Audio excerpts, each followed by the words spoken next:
Hello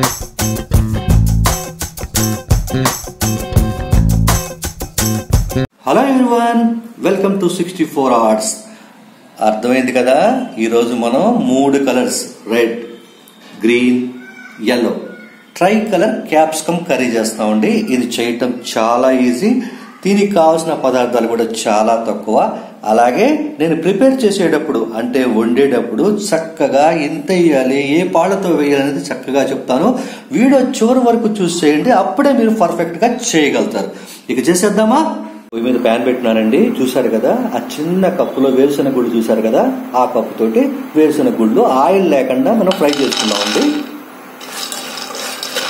fry చేసేసుకొని పక్కన పెట్టేసుకోవాలి. ఆ లైట్ బ్రౌన్ వచ్చినాయి కదండి, మీరు దాన్ని చిన్న జార్లోకి తీసేసుకోండి.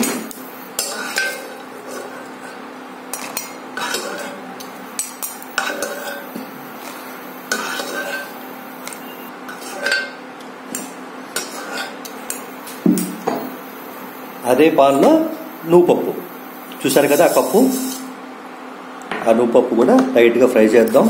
ఎర్రగా వేగినాయి కదండి, ఇక జార్లో తీసేసుకున్నాము. నేను మళ్ళీ చెప్తున్నాను, ఈ వేరుశెనగ గుళ్ళు కానీ నువ్వుపప్పు కానీ 2 స్పూన్లు, మళ్ళీ మీకు అర్థం కావడం కోసం చెప్తున్నాను.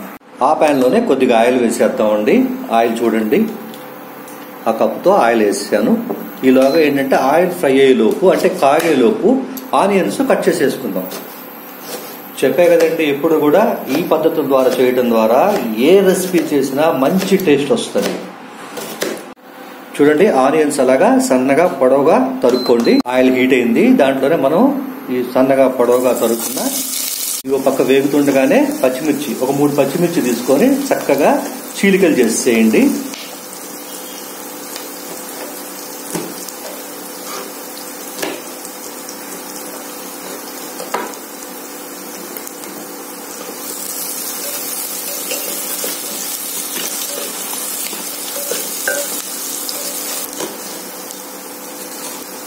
సరే కదా, ఆనియన్స్ ఇంకా బాగా ఫ్రై అవ్వలేదు. మధ్యలోనే మనం ఆ పచ్చిమిరపకాయలు అంటే చీలికలు చేసుకున్నాం కదా, అవి కూడా వేసేసి ఫ్రై చేద్దాం.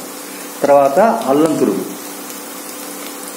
ఆ తర్వాత అల్లం వెల్లుల్లి పేస్ట్ చూసారు కదా, అది కూడా వేసేసి ఒకసారి కలిపేసి అది ఫ్రై అయ్యేలోపు మన పక్కనే క్యాప్సికమ్ కట్ చేసుకుందాం. చూడండి, మజ్జిగ కట్ చేసేసి సన్నగా కట్ చేసుకోవాలి, అప్పుడే కూర మంచి టేస్ట్ వస్తుంది అన్నమాట. అది ఆ సన్నం ప్రతిదీ కూడా ఇంపార్టెంటేనండి కూర చేయటంలో. ఏంటంటే ఎంత కట్ చేసాము, ఏ సైజు కట్ చేసాము, ఇవన్నీ కూడా చాలా పెద్ద పాత్ర వహిస్తాయి. అలా మొత్తం కట్ చేసేసుకుందాం. నెక్స్ట్ గ్రీన్ అండి, గ్రీన్ క్యాప్సికమ్ కూడా అలాగే ఎల్లో ఎలా అయితే కట్ చేసామో అలాగే ఆ సైజులోనే అలాగే కట్ చేస్తే కూర మొత్తం ఒకే పద్ధతిలో మంచి కాంబినేషన్ లో మంచి టేస్టీగా వస్తుంది. ఆనియన్ చూసారు కదా, చక్కగా ఫ్రై అయిపోయింది. ఇప్పుడు ఏం చేద్దామంటే క్యాప్సికమ్ చూసారు కదా, 2 రకాల క్యాప్సికాన్ని ఒకే సైజులో మనం కట్ చేస్తాం. ఎందుకు కట్ చేసాము?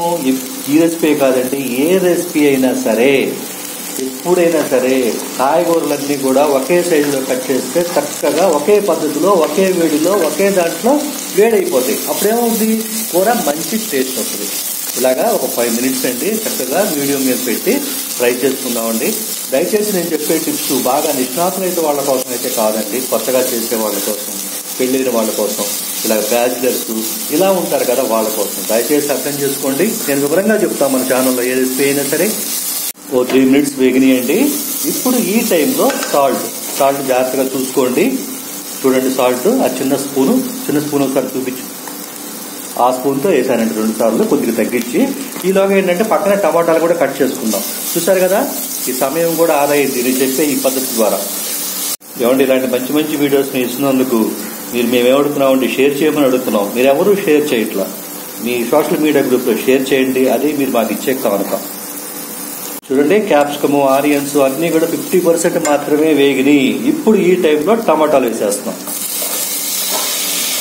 ఈ టమాటాలు కూడా కుక్ అవ్వాలండి. ఆ టైము ప్లస్ ఎలా ఏ పొజిషన్లో కుక్ అయినాయో కూడా మీరు చక్కగా చూడండి. అప్పుడే మీరు పర్ఫెక్ట్ గా రెసిపీని టేస్ట్ గా కూడా చేయగలరు. ఇది కుక్ అయ్యేలోపు చక్కగా ఏం చేద్దాం, ఇవి మిక్సీ వేసేసుకుందామండి. టైం కూడా చాలా కలిసి వస్తుంది, అలాగే రెసిపీ కూడా మంచి టేస్ట్ వస్తుంది. చూడండి ఒక 5 మినిట్స్ అయిపోయింది కదా టోటల్ మీద. చక్కగా చూడండి టమాటాలని బాగా చక్కగా కుక్ అయ్యి బాగా కలిసిపోయినాయి అనమాట. ఇప్పుడు బంగాళదుంపలు ఇవి చూసారు కదండి, కొద్దిగా ఉడకబెట్టి చేస్తున్నానండి. ఈ బంగాళదుంపలు అనేది ఆప్షను, ఎందుకంటే బంగాళదుంపలు కూడా వేస్తే మంచి టేస్ట్ వస్తుందండి. చూడండి ఇంతవరకు మనం ఎక్కడ వాటర్ చుక్క వేయలేదు, మీరు గమనించండి. చాలా మంది గబగబా నీళ్లు పోస్తారు, దానివల్లే కూర టేస్ట్ తేడా వస్తుంది. వాటర్ కూడా ఎప్పుడు వేయాలో అప్పుడే వేయాలండి.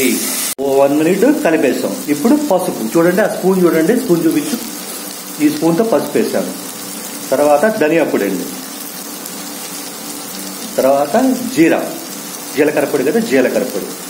తర్వాత కారం అండి, చూడండి కొద్దిగా కారం ఎక్కువ తీసుకున్నాను, ఎందుకంటే టేస్ట్ కరెక్ట్గా రావాలంటే పాళ్ళు చెప్పాలి కదా. తర్వాత గరం మసాలా చూసారు కదా, చక్కగా ఒకసారి కలిపేసేయండి. చూడండి మనం ఇంతవరకు నేను మళ్ళీ చెప్తున్నాను రెండోసారి, కొంతమంది కొద్దిగా ఇబ్బంది పడవచ్చు, ఎందుకు ఇంత వివరంగా చెప్తున్నామని. అందరు నిష్ణాతులు, అందరూ తెలిసిన వాళ్ళు ఉండరండి, దయచేసి గమనించండి. పర్ఫెక్ట్గా టేస్ట్గా అద్భుతంగా చేయాలి, మీ ఫ్యామిలీ మెంబర్స్కు వడ్డించాలని ఉద్దేశంతో నేను ప్రతిదీ క్లియర్గా చెప్తానండి. దయచేసి నిష్ణాతులు బాగా వంట వచ్చిన వాళ్ళ కోసం కాదు, నేను మళ్ళీ చెప్తున్నాను. ఓకే, మంచి ఘాటు వస్తుంది చూడండి, మంచి టేస్ట్ వస్తుంది. చూసారా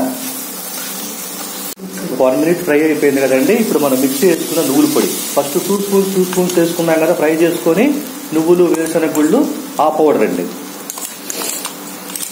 అది కూడా పేస్ట్ వేసి ఒక్కసారి కలిపేసేద్దాం.